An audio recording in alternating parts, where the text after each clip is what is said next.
So part 1 में तुमने देखा कॉबे ब्रायंट ने अपने एंगर को कैसे चैंपियनशिप में कन्वर्ट करा, तुम्हारा brain amygdala versus prefrontal cortex, और 90 सेकंड रूल कि अगर तुम अपने इमोशंस को रीट्रिगर नहीं करते तो वो नेचुरली पास हो जाते हैं। एंशिएंट विजडम कि तुम चैरियट के ड्राइवर हो, इमोशंस नहीं। लेकिन अब असली क्वेश्चन, मैं इसे इंस्टॉल कैसे करूं? तो मैं आज तुम्हें दे रहा हूं complete protocol week by week. 30 days तुमने इसे फॉलो करा तो तुम अपने इमोशनल ऑपरेटिंग सिस्टम को अपग्रेड कर सकते हो। Let's go. ये है law four part 2, protocol not theory. Step 1, build awareness, name the emotion.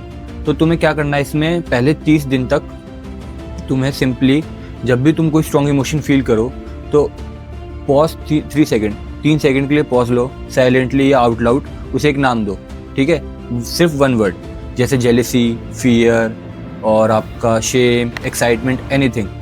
No story, just name, बस एक नाम दो, कोई स्टोरी नहीं।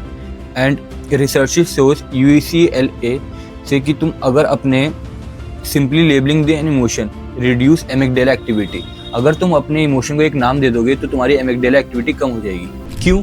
क्योंकि जब तुम किसी भी अपने इमोशंस को लेबल करते हो, अपना नाम देते हो उसे, तो तुम्हारा प्रीफ्रंटल कॉर्टेक्स जो होता है वो एक्टिवेट हो जाता है, लॉजिक सेंटर। इतना सिंपल है ये। जैसे कि I am angry, you are the emotion, I am feeling angry, you observing it. ये सिंपल सा चेंज है लेकिन ये मैसिव पावर है इसके पास। क्यों? क्योंकि तुम जब कोई भी इमोशंस आ रहे हैं तो तुम उसके साथ बह नहीं रहे हो, तुम उसे देख पा रहे हो कि ये क्या हो रहा है, ठीक है? और अगले 7 दिन तक तुम्हें यही करना है, अपने इमोशंस को नाम को देना है। स्टोरी नहीं बनानी कोई कि ऐसा क्यों हुआ, उसे कोई जस्टिफिकेशन नहीं देनी, सिंपल नेम इट। एंड इससे क्या होगा, तुम्हारा जो ब्रेन है वो पैटर्न सीखना शुरू कर देगा। Step 2, survive the 90 second. अब इसमें क्या करना है हमें स्टेप 2 में, जब तुम अपने इमोशंस को नाम दे चुके हो तो तुम्हें अब 90 सेकेंड उसको कंट्रोल करना है। तुम्हें कुछ थिंक नहीं करना, उसे रीट्रिगर नहीं करना। कोई भी आपका इमोशन हो सकता है। आपको एंगर का एग्जांपल लेते हैं, जैसे तुम्हारा पुराना पैटर्न होगा, और इसको कंट्रोल करने के लिए क्या कर सकते हो, तुम शांत रह के स्लोली ब्रीथ लो, इन आउट, ओके? अब तुम एग्जांपल लेते हैं, जैसे तुम्हारे बॉस ने तुम्हें डांट दिया, पुराना पैटर्न, तुम तुरंत गुस्सा हो गए, रिस्पॉन्स करा, आर्ग्यूमेंट करा, फिर उसके बाद तुमने रिग्रेट करा। अब न्यू पैटर्न क्या होगा, तुम्हें बॉस ने कुछ बोल दिया तो तुमने उसे नाम दिया कि ये मेरे को इमोशन फील हो रहा है, ठीक है? तुमने इमोशन फील करा और उसके बाद तुमने 90 सेकेंड ब्रेक लिया, 10 डीप ब्रीथ ली स्लोली। फिर उसके बाद तुमने 90 सेकंड जब ये पास हो गए देन रिस्पॉन्ड करा। तो तुम एंगर में नहीं करे, तुमने डीप थिंक करके फिर तुमने उसका जवाब दिया कि ये क्या होना चाहिए था, क्या नहीं।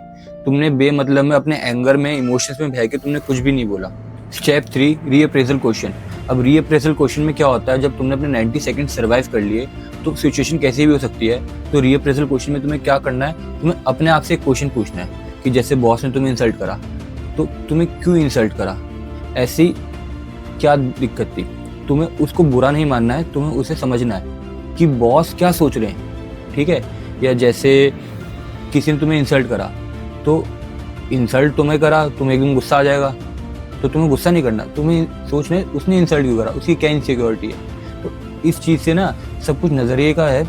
जब तुम सोचोगे, अपनी सोच बदलोगे तो तुम काम रहोगे, शांत रहोगे। ये रीअप्रेजल है। अगर तुम सप्रेशन में काम करोगे, सप्रेशन मतलब कि तुम्हें किसी ने भी कुछ बोल दिया और तुमने अपना एकदम से रिएक्ट कर दिया, इमोशन में बह गए, तुम्हें वो चीज़ कंट्रोल करनी है। ये रीअप्रेजल से तुम्हारा सोचने का तरीका बदलेगा। 90 सेकंड रूल से तुम उस पर कंट्रोल ला पाओगे, ठीक है? अब है step 4, final step. Step 4 simple है कि तुमने जब तीनों स्टेप सीख लिए कि सबसे पहले क्या इमोशंस को नाम देना है, उसके बाद 90 सेकंड हमें कैसे सर्वाइव करना है, फिर उसके बाद सप्रेशन कैसे करना है, कि तुम्हें थिंकिंग कैसे लेनी है उसके बारे में, सिचुएशन के बारे में। कोई भी सिचुएशन हो सकती है, क्रिटिसिज्म, आर्ग्यूमेंट और एंगर, कुछ भी हो सकता है कि तुम्हारे साथ कुछ भी सिचुएशन हो रही है, कोई तुम्हें कुछ भी बोल रहा है, तो तुम्हें उसको किस वे में देखना है और लास्ट इसको ट्रैक करना है। ट्रैक कैसे करना है, स्टेप 4 में तुम्हें यही बताना करना है कि तुम्हें पता होना चाहिए कि तुम्हें कब क्या, किसका कैसे रिस्पॉन्स देना है।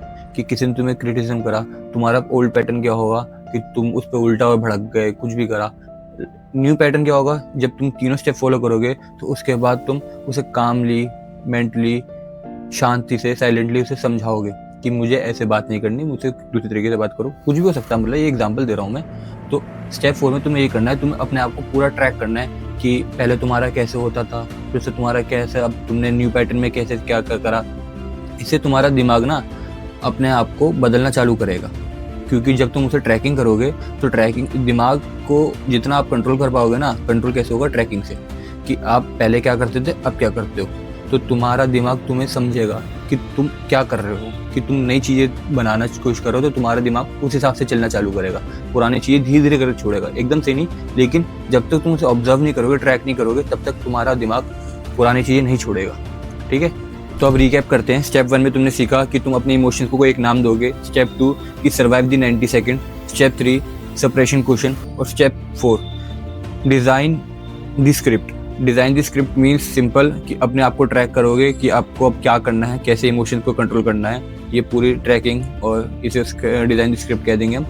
ये है ancient wisdom plus modern neuroscience, Upanishad plus Stanford study और कॉबे ब्रायंट की चैंपियनशिप का एक एग्जाम्पल। ये सब इंटीग्रेटेड है, ये कोई भी हवा की बात ही नहीं है, ये सब लॉजिकल है। अब हमारे 5000 साल पुराने ऋषि मुनियों के द्वारा दिया गया, आपको सब दिखाया गया।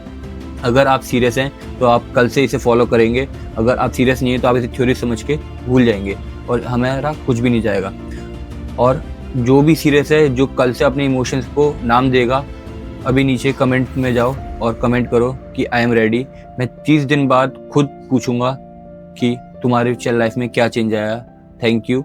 अब हम मिलेंगे नेक्स्ट पार्ट में, नेक्स्ट लॉ ऑफ 5।